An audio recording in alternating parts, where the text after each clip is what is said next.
Assalomu alaykum, hurmatli talabalar. Bugungi 7-ma'ruzamiz mavzusi ikki o'lchovli massivlar. Avvalgi darsimizda bir o'lchovli massivlar haqida ma'ruza o'tgan edik. Ikki o'lchovli massivlarimiz ham mana shu ma'ruzamizning davomi hisoblanadi. Ma'ruzamiz rejasi bilan tanishib o'tamiz. Ikki o'lchovli massiv tavsifi massivni e'lon qilish, massiv elementlariga murojaat qilish, ikki o'lchovli massivni initsializatsiya qilish, massiv ustida amallar hamda xulosa qismlari bilan tanishib o'tamiz. Ikki o'lchovli massivlarning tavsifi. C++ dasturlash tilida massivlar elementining turiga cheklovlar qo'yilmaydi, lekin bu turlar chekli o'lchamdagi obyektlarning turi bo'lishi kerak. Chunki kompilyator massivning xotiradan qancha joy egallashini hisoblay olishi kerak bo'ladi. Xususan, massiv komponentasi yana massiv bo'lishi mumkin, ya'ni bu vektorlar vektori deya aytiladi. Natijada matritsa deb nomlanuvchi ikki o'lchovli massiv hosil bo'ladi. Matritsa ikki o'lchovli massiv bo'lib, jadval ko'rinishida bo'ladi va satrlar hamda ustunlarga ega bo'ladi. Ikki o'lchovli massivlarni e'lon qilish. Agar matritsaning elementi ham vektor bo'lsa, uch o'lchamli massivlar, ya'ni kub massivlar hosil bo'ladi. Shu yo'l bilan yechilayotgan masalaga bog'liq ravishda ixtiyoriy o'lchamdagi massivlarni yaratishimiz mumkin. Ikki o'lchovli massivni e'lon qilish sintaksisi quyidagi ko'rinishda bo'ladi. Avvalambor tur, ya'ni massiv elementlari toifasini berib o'tishimiz lozim. Undan keyin nom, bu ixtiyoriy identifikator bo'lishi mumkin. Keyin ikkita to'rtburchak qavsda avval satrlar soni va ustunlar soni berib o'tilishi zarur. Masalan, butun sonlardan iborat, ya'ni int toifaga mansub A nomli ikki o'lchovli massiv berildi. Elementlari 10 ga 20, ya'ni 10 ta qator va 20 ta ustundan iborat matritsa e'lon qilindi. Ikki o'lchamli massivlarda satrlar va ustunlar. Inglizchada kolumn ustun, row esa satrni bildiradi. Quyidagi misolimizda 3 ta satr va 4 ta ustunga ega bo'lgan matritsa tasvirlangan. Matritsa elementlari ham 0 dan boshlab indekslanadi, ya'ni eng dastlabki elementimiz bu 0-qator 0-ustunda joylashgan element hisoblanadi. Va shu kabi har bitta ustun va har bitta qator o'zining indeksiga ega bo'ladi. Masalan, mana bu qismida joylashgan element birinchi qator, birinchi ustunda joylashgan element hisoblanadi. Butun sonlardan iborat ikki o'lchovli massivning e'lonini ko'rishimiz mumkin. Bu yerda 4 ta qator, 6 ta ustundan iborat matritsa e'lon qilingan. E'lon qilingan matritsaning ko'rinishi quyidagi rasmda keltirilgan, ya'ni 4 ta qator, 6 ta ustundan iborat matritsa shaklida berilgan. Bu yerda har bitta qatorimizda 6 ta qiymat joylashgan bo'ladi. Ikki o'lchovli massivlarni initsializatsiya qilish. Biz bir o'lchovli massivlarni initsializatsiya qilishni ko'rgan edik, ya'ni avval matritsani toifasini, nomini, elementlar sonini va sistemli qavs ichida elementlar qiymatlarini berib o'tishimiz mumkin edi. Ikki o'lchovli massivlarni har bitta qatori alohida bir o'lchovli massiv sifatida tasavvur qilinadi. Shuning uchun ham avvalambor elementlar soni, ya'ni satrlar va ustunlar soni to'rtburchak qavs ichida beriladi va sistemli qavs ichida har bitta qator alohida bir o'lchovli sonli massiv sifatida e'lon qilinadi. Buni dasturda ko'radigan bo'lsak, demak 2 ga 2 lik matritsa e'lon qilindi. Bu matritsani jadval shaklida ekranga chiqarishimiz uchun ichma-ich ikkita sikldan foydalanishimiz zarur. Birinchi siklimiz qatorlarni chaqirib olish uchun xizmat qiladi, ikkinchi siklimiz ustunlarni chaqirib olish uchun xizmat qiladi. Bu yerda bitta bo'sh joy elementlarni o'zaro bir-biridan ajratish uchun qo'yiladi. Oxiridagi endl esa birinchi qatordagi elementlar ekranga to'liq chiqarilgandan keyin keyingi qator elementlari yangi satrdan chiqishi uchun qo'yiladi. Matritsa elementlarini kiritish. Matritsa elementlarini kiritish uchun ikkita sikldan foydalanamiz. Tashqi sikl satrlarni, ichki sikl esa ustunlarni, indekslarini chaqirish uchun xizmat qiladi. Va har bitta i-chi qator, j-chi ustundagi matritsa elementini standart oqimdan kiritib olishimiz mumkin bo'ladi. Matritsa elementlarini chiqarish. Matritsa elementlarini konsolga, ya'ni standart oqimga chiqarish uchun ham ikkita sikldan foydalanamiz. Tashqi sikl satrlarni, ichki sikl esa ustunlarni, indekslarini chaqirish uchun xizmat qiladi. Bu yerda to'liq algoritmning blok sxemasi ko'rsatilgan, ya'ni ikki o'lchovli n-ga emlik matritsani kiritish va chiqarish algoritmi berib o'tilgan. Massivdagi satrlar va ustunlar sonini kiritib olamiz avvalambor. Keyin ichma-ich ikkita sikldan foydalanamiz. Sikl ichida har bitta indeksdagi matritsa elementlarini kiritib olamiz. Ekranga chiqarish uchun ham ikkita sikldan foydalanishimiz zarur. Elementlarni kiritish va chiqarish. Algoritm bo'yicha dastur tuzib oladigan bo'lsak, bu yerda avvalambor satrlar va ustunlar soni e'lon qilinishi zarur ma'lum bir o'zgaruvchilarda va mana shu o'zgaruvchilarning qiymatlarini kiritib olamiz. Undan keyin matritsani e'lon qilib olishimiz zarur. Bu n-ta qator m-ta ustundan iborat bo'lgan matritsa hisoblanadi. Keyin ikkita sikldan foydalanamiz. Satr indekslarini chaqirish uchun sikl va ustun indekslarni chaqirish uchun sikl. Va har bir indeksdagi elementni standart oqimdan kiritib olishimiz mumkin. Ekranga chiqarganimizda ham yana ikkita sikldan foydalanish zarur bo'ladi. Matritsa elementlarini xohlasak birdan boshlab indekslashimiz ham mumkin. Buning uchun bitta qator va bitta ustun qo'shimcha ravishda e'lon qilinadi. Va siklni birdan n-gacha va ustunlar sonini birdan m-gacha hosil qilishimiz mumkin bo'ladi. Kvadrat matritsa. Satrlar soni va ustunlar soni o'zaro teng bo'lgan matritsaga kvadrat matritsa deyiladi. Masalan, 4 ga 4 lik kvadrat matritsani e'lon qilishni ko'rib o'tadigan bo'lsak, bu yerdagi matritsa ko'rinishini mana bu rasmda ko'rib o'tishimiz mumkin. Ya'ni 4 ta qator, har bitta qatorda 4 ta elementdan iborat bo'lgan kvadrat matritsa berib o'tilgan. Matritsa elementlarning yig'indisini topish.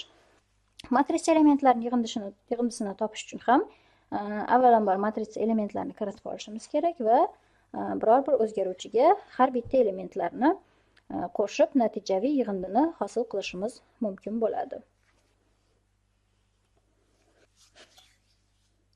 Bu dasturimizda hozir ko'rib o'tgan algoritmimizning dasturi berib o'tilgan. Bunda ham avvalambor massiv elementlarini, qiymatlarini standart oqimdan kiritib olishimiz zarur bo'ladi. Undan keyin biror o'zgaruvchi olib, uning boshlang'ich qiymatini 0 bilan ta'minlashimiz zarur. Keyin yana massiv matritsa elementlariga murojaat qilish orqali uning har bitta elementini ochilgan o'zgaruvchimizga, ya'ni e'lon qilingan o'zgaruvchimizga qo'shib borishimiz zarur bo'ladi va oxirida natijaviy qiymatni, ya'ni matritsa elementlari yig'indisini ekranga chiqarib beramiz.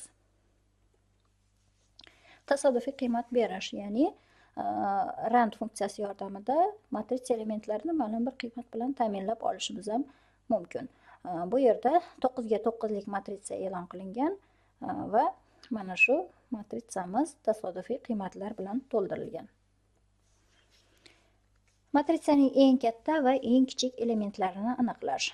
Buning uchun ham xuddi massivlardagidek algoritmdan foydalanishimiz zarur. Ya'ni matritsaning eng dastlabki elementini maksimal deya faraz qilamiz va bu o'zgaruvchimizni qolgan barcha elementlar bilan taqqoslab chiqishimiz zarur bo'ladi. Buning uchun bizga ikkita sikl zarur bo'ladi va har bitta elementni maksimal o'zgaruvchi bilan solishtirib chiqamiz. Agar undan ham katta element uchraydigan bo'lsa, maksimalga mana shu elementni o'zlashtirib olamiz. Bu yerda maksimal va minimal elementlar ikkalasi ham bitta sikl ichida berib o'tilgan. Natijaviy qiymatlarni ko'radigan bo'lsak, birinchi testimizda ikkita qator 3 ta ustundan iborat matritsa berilgan va bu matritsamizda eng katta element 6, eng kichik element 1 ga teng. Ikkinchi testimizda 3 ta qator va 5 ta ustundan iborat matritsa berilgan. Bunda eng katta element 99 ga, eng kichik element esa -100 ga teng bo'ladi. Matritsani asosiy diagonal elementlari yig'indisini topish. Asosiy va yordamchi diagonal elementlari bu kvadrat matritsaga tegishli bo'ladi. Bu dasturimizda kvadrat matritsadan foydalanamiz. Mana shu kvadrat matritsaning asosiy diagonal elementlariga murojaat qilishimiz mumkin. Asosiy diagonal elementlari bu mana bu diagonalda joylashgan elementlar hisoblanadi. Bu diagonal esa yordamchi diagonal elementlar hisoblanadi. Asosiy diagonal elementlarning indekslarini ko'radigan bo'lsak, agar birdan boshlab indekslaydigan bo'lsak, bu birinchi qator birinchi ustunda joylashgan element hisoblanadi. Keyingi elementimiz ikkinchi qator, ikkinchi ustunda joylashgan element va hokazo xuddi shunday tartibda elementlarni indekslab olishimiz mumkin. Demak, bu elementlarga murojaat qilishimiz uchun bitta sikl yetarli bo'ladi. Ya'ni birdan n-gacha sikl aylantirib, i'nchi qator, i'nchi ustunni oladigan bo'lsak, bu asosiy diagonalda joylashgan elementlar hisoblanadi. Keyingi misolimizda matritsaning har bir qator elementlarining qiymatini o'sish bo'yicha tartiblansin. Kiruvchi ma'lumotlar bu yerda. Birinchi satrda n va m, ya'ni matritsaning qatorlar va ustunlar soni beriladi. Keyingi n-ta satrda m-ta butun son, ya'ni matritsa elementlarini hosil qilishimiz mumkin, kiritib olishimiz mumkin. Hosil bo'lgan matritsa esa har bitta qator elementlari o'sish tartibida saralangan matritsa bo'lishi zarur. Testlarida 2 ga 5lik matritsa berilgan ekan, birinchi qatorda elementlar saralanmagan. Bularni o'sish tartibida saralab natija sifatida chiqarib berishimiz zarur. Keyingi qator ham xuddi shunday tartibda saralangan bo'lishi zarur.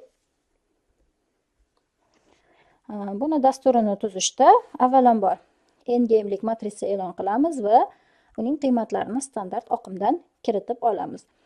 Saralash uchun bu yerda avvalgi ma'ruzamizda ko'rib o'tganimizdek oddiy saralash algoritmlaridan foydalanamiz.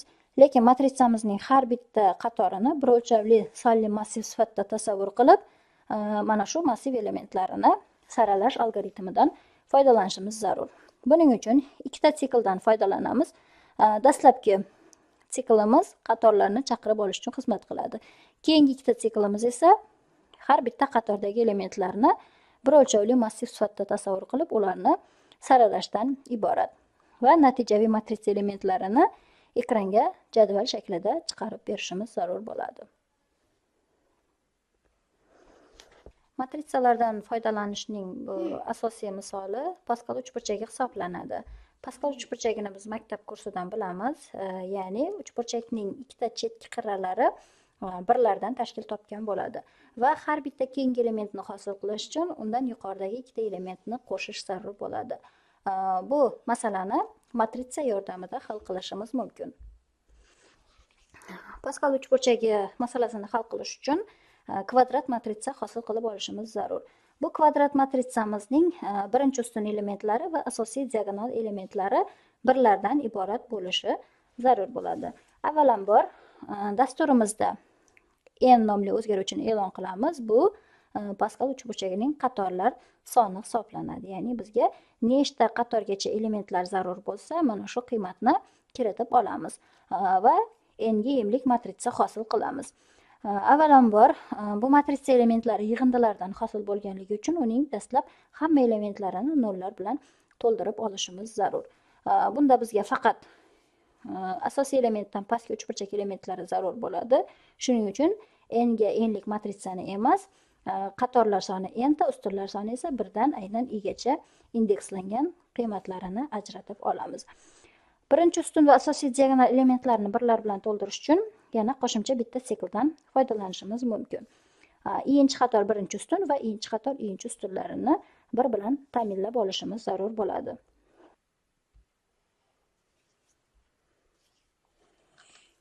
Matritsaning keyingi elementlarini hosil qilishimiz uchun bu yerda 3-qatordan boshlab oxirgi qatorgacha va 2-ustundan boshlab i'nchi ustungacha sikl aylantirishimiz zarur bo'ladi. Har bitta i'nchi qator i'nchi ustundagi elementimiz o'zidan yuqori qator va yuqori oldingi ustundagi va yuqori qator va shu ustundagi elementlar yig'indisidan iborat bo'lishi zarur. Keyin natijaviy qiymat sifatida Paskal uchburchagining elementlarini hosil qilishimiz mumkin. Bu yerda natijani ko'rishimiz mumkin. 6 ta qatordan iborat Paskal uchburchagi. Bu matritsamizning asosiy diagonaldan pastki uchburchak elementlari sifatida hosil qilinadi. Xulosa o'rnida shuni ta'kidlab o'tish joizki, massivlardan ko'p o'zgaruvchilar ustida bajariladigan masalalarda qo'llash juda maqsadga muvofiq hisoblanadi. Jadval ko'rinishidagi ma'lumotlar ustida amallar bajarish uchun dasturlashda ikki o'lchovli massivlardan foydalanish ancha qulay hisoblanadi. Tuzilayotgan dastur optimal ko'rinishga ega bo'lishi bilan birga ixchamlilik, natijaviylik aniq ko'rinib turadi. E'tiboringiz uchun rahmat. Matritsalar bilan ishlash uchun biror bir dasturlashtirilgan kompilyatr yordamida dastur kodini ko'rib chiqamiz. Avvalambor matritsani e'lon qilishimiz uchun matrisaning elementlar toifasini berib o'tishimiz zarur bo'ladi.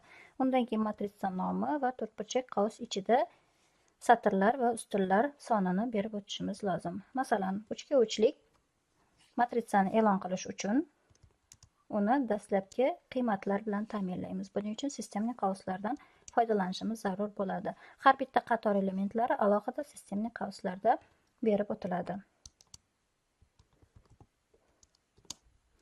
Ko'rib turganimizdek, bu yerda 3 ta qator, 3 ta ustundan iborat 3 ga 3lik jadval ko'rinishidagi matritsa initsializatsiya qilindi. Bu matritsa elementlarini ekranga chiqarish uchun ikkita sikldan foydalanishimiz zarur bo'ladi. Birinchi sikl qatorlar uchun xizmat qiladi, ikkinchi siklimiz ustunlar uchun xizmat qiladi.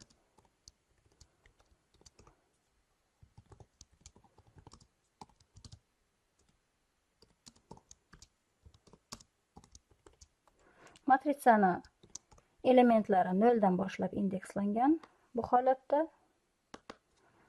va har bitta elementni standart oqimga chiqarishimiz zarur bo'ladi. Jadval ko'rinishida chiqarish uchun ustunlarni ekranga chiqarganimizdan keyin kursorni yangi qatorga o'tkazishimiz zarur.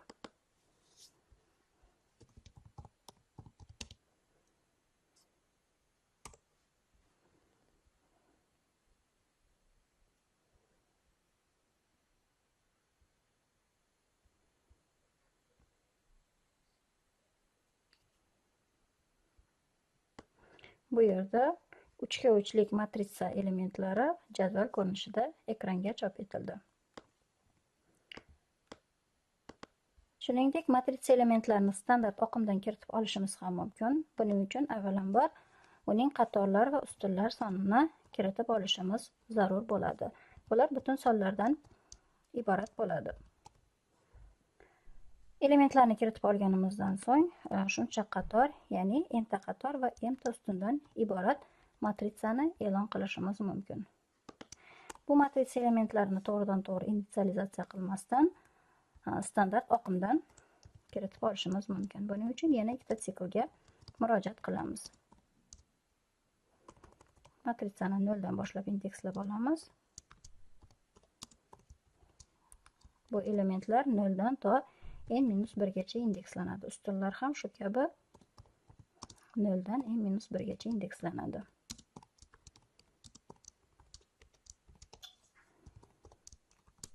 Matritsaning i-chi qator, j-chi ustun elementini standart oqimdan kiritib olishimiz mumkin va n-ga m-lik matritsamizni jadval ko'rinishida ekranga chiqarib olamiz.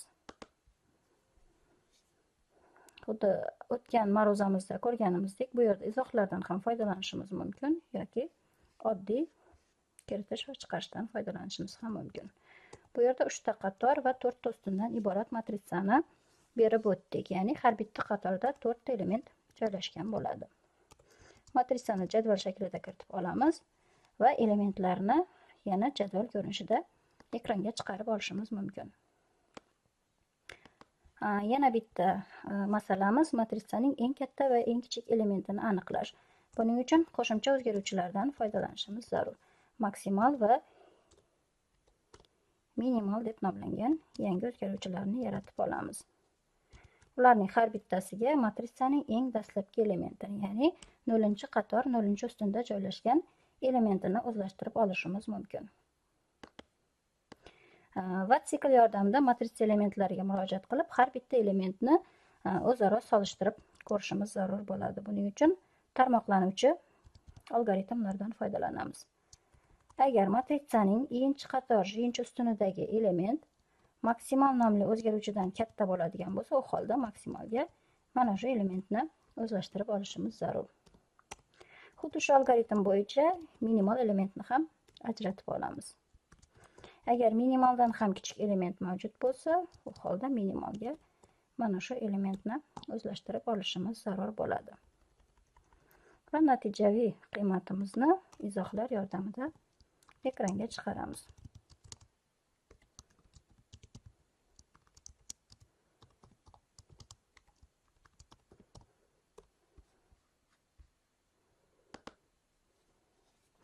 Dastur natijasini tekshirib ko'ramiz. Avvalgi masalamizdek 3 ta qator 4 ta ustundan iborat matritsa elementlarini kiritib olishimiz mumkin.